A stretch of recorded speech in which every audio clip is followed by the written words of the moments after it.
হচ্ছে কেন? সুশাসন নাই কিনা।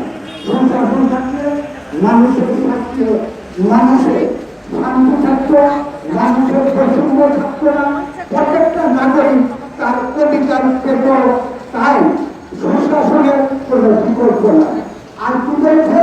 বলছে সংবিধান সম্মত রাখা। আজকে আমার সংবিধান আছে, ধর্মভিত্তিক কোনো রাজনীতি চলবে না।